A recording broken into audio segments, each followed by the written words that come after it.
और तपस्या कर रही है। अच्छा, अर्जुन कहे भगवान को क्या बोले महाराज आपके ही नाम की माला फेर रही है। बोले हमारे नाम की माला फेर रही है? बोले जी हाँ। बोले ठीक। गंधर्व रीति से भगवान ने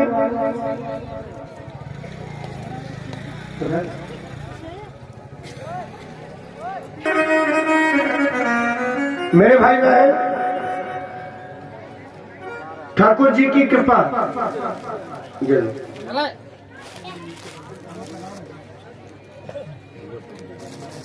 जैसे कहा भगवान की माया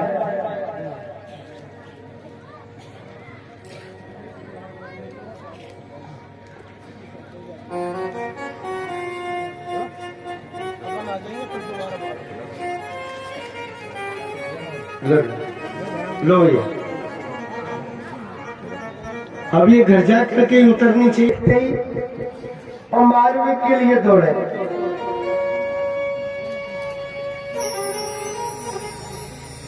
मारने वाला बैल ठीक नहीं होता।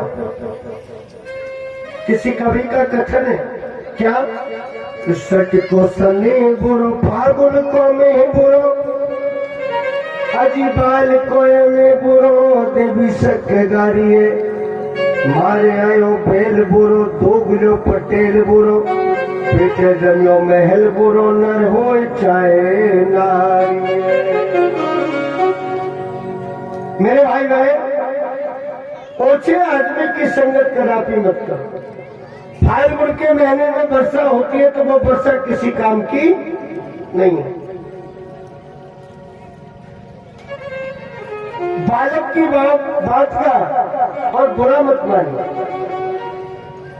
जो बैल आदमी को देखते ही मारने के लिए दौड़ता है वो भी ठीक नहीं है।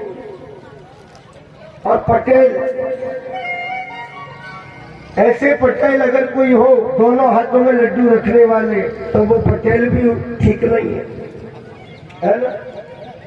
होना चाहिए पटेल कैसा, पटेल केवल आयु से नहीं होती।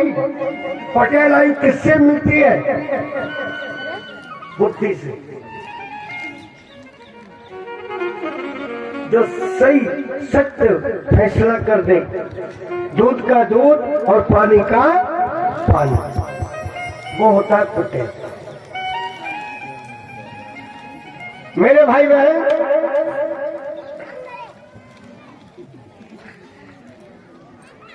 सात बैल थे तो राजा ने शर्त ये रखी कि एक बार में 7 बैलों के जो नाक फोड़ दे,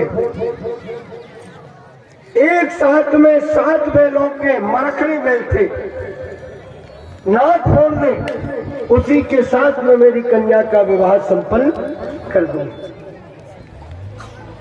बड़े बड़े राजे महाराजे पहुंचे, किसी से ये काम नहीं हो। द्वारकाधीश भगवान श्री कृष्ण चंद्र जब पहुंचे, भगवान ने एक लाइन में बैलों को खड़े करके एक साथ में 7 को नाक फोड़ दिए। राजा ने नागनिजती नाम की कन्या का विवाह भगवान के साथ में संपन्न कर दिया।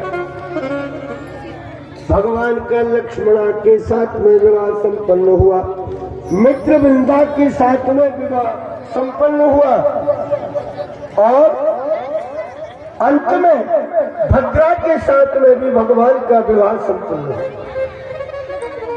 मित्रविंदा उज्जैन नगरी के बीच में 2 भैया थे, बिंदु और अनुबिंदु। इनकी इकलौती बहन थी। इन्होंने अपनी बहन का स्वयंवर किया। उस स्वयंवर के बीच में से भगवान श्री कृष्ण मित्रविंदा का हरण करके लिया। इस तरह से भगवान के अभी तक कितने विवाह हो गए? 8 विवाह संपन्न हुए। मेरे भाई बहन अभी 16,100 बकाया है। अब एक एक विवाह का वर्णन आप लोगों को सुनाए तो 7 दिन की भागवत जी तो ये प्यार भी चावल में लगा दो। हाँ? इसलिए एक बार में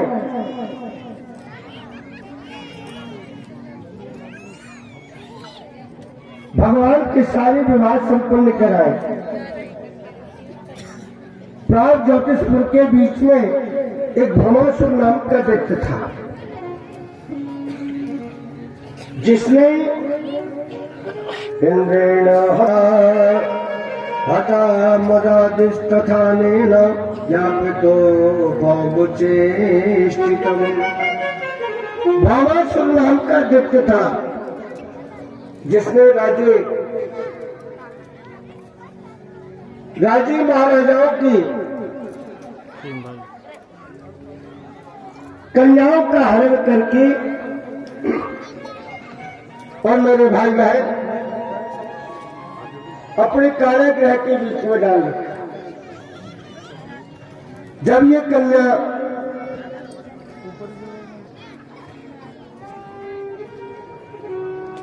सोलह 16,100 की संख्या में हो गई,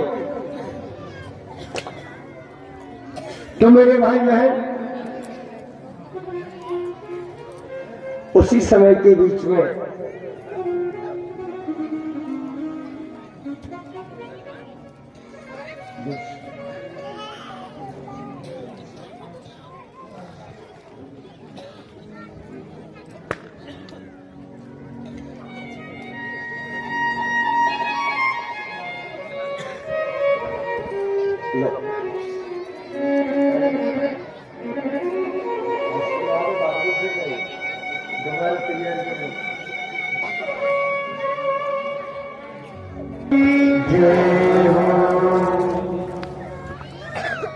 मेरे भाई बहन, ठाकुर जी की कृपा,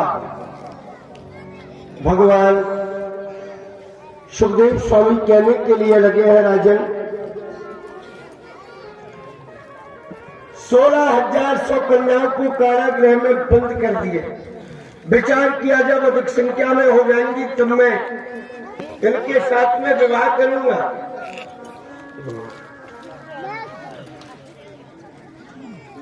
सो महाराज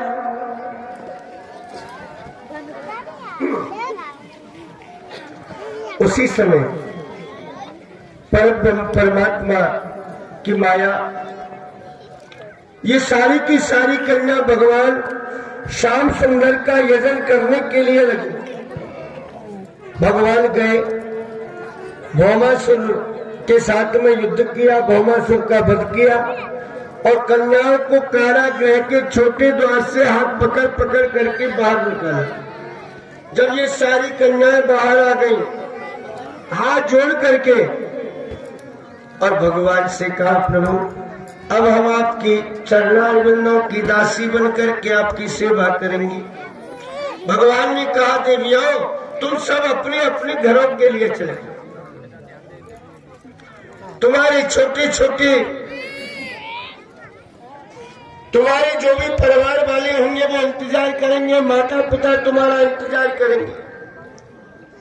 ना महाराज, जिस माता पिता के द्वार से हरण होकर के आ गए, अब लौट करके वापस नहीं जा सकते। आपके चरणों की दासी बनकर के आपकी सेवा करेंगे। भगवान ने बहुत मना किया लेकिन नहीं माना।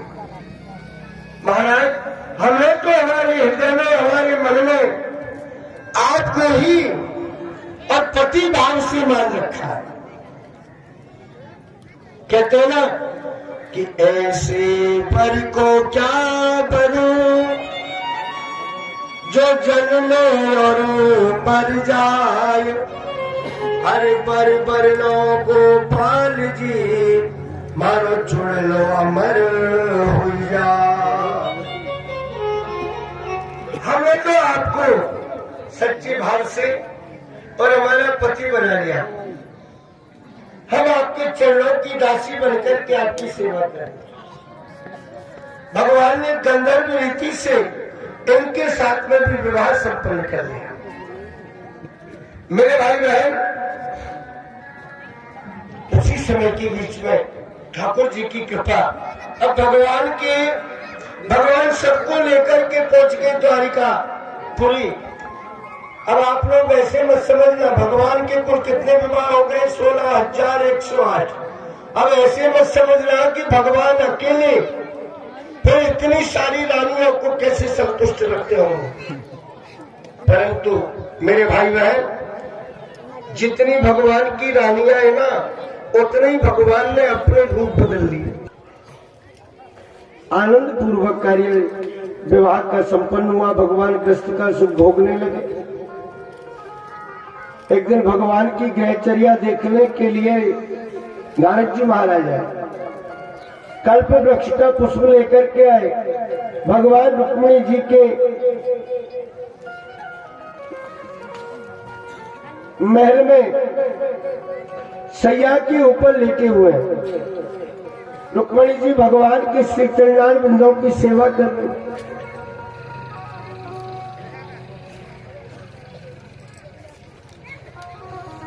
चरणों में लगी हुई है सेवा करने के लिए।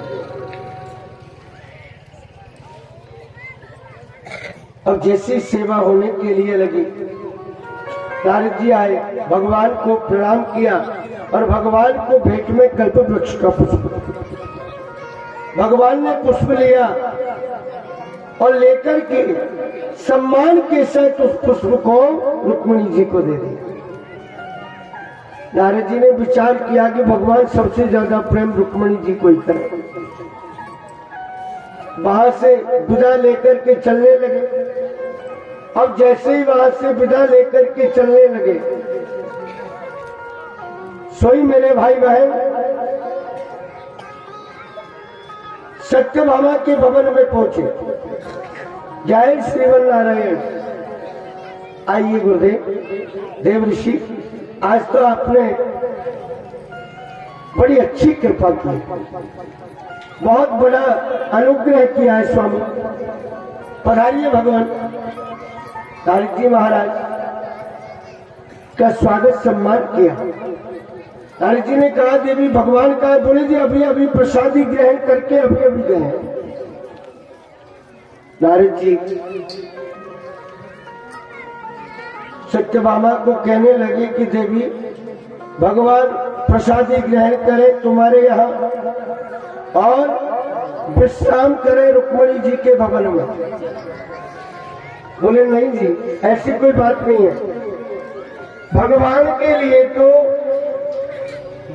हम सभी रानी समान हैं, सभी रानी समान है।